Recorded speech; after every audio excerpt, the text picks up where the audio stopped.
এটা হচ্ছে রবীন্দ্রনাথ ঠাকুরের ছোট গল্প, কয়েকটি ছোট গল্প আসলে।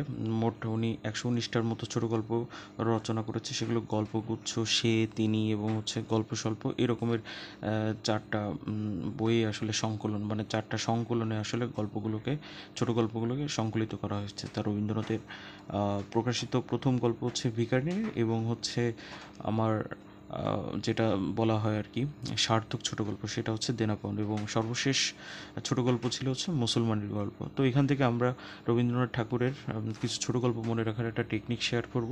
সেটা হচ্ছে পোস্টমাস্টার কাবুলিওয়ালা দেনা পাওনার কর্মফলে হৈমন্তী দিদির পত্র রক্ষা করতে পারলেন না।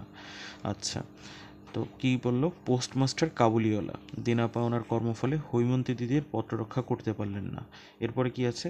দূর আশায় দৃষ্টিদান করে ল্যাবরেটরির অধ্যাপক নষ্ট নীড়ে জীবনের শেষ রাত্রিতে স্ত্রীর পত্রের কথা মনে পড়ে সমাপ্তি টানলেন। তো এখানে পোস্টমাস্টার, তারপরে হচ্ছে কাবুলিওয়ালা, দেনা পাওনার থেকে দেনা পাওনা, কর্মফলে হচ্ছে কর্মফল, হৈমন্তী দিদির থেকে হচ্ছে হৈমন্তী এবং হচ্ছে দিদি, আলাদা আলাদা দুইটা ছোট গল্প। তারপর পত্র রক্ষা একটা, সেটা হচ্ছে ছোট গল্প।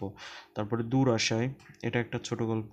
দৃষ্টিদান, ল্যাবরেটরি, হ্যাঁ। তারপর হচ্ছে অধ্যাপক, এটাও একটা ছোট গল্প। নষ্ট নীড়, তারপরে জীবনের শেষ রাত্রি থেকে শেষ রাত্রি একটা আমার ছোট গল্প। তারপরে স্ত্রীর পত্র থেকে স্ত্রীর পত্র, এটা হচ্ছে একটা ছোট গল্প মনে রাখার আর কি টেকনিক। এবং সর্বশেষ হচ্ছে সমাপ্তি টানেন, তো সমাপ্তিও একটা ছোট গল্প। তো এইভাবে মনে রাখলে আই থিঙ্ক 15টা যে ছোট গল্প আইডেন্টিফাই করা গেল, এইগুলো মনে রাখাটা সহজ হবে 2-3 বার পড়লে আই থিঙ্ক।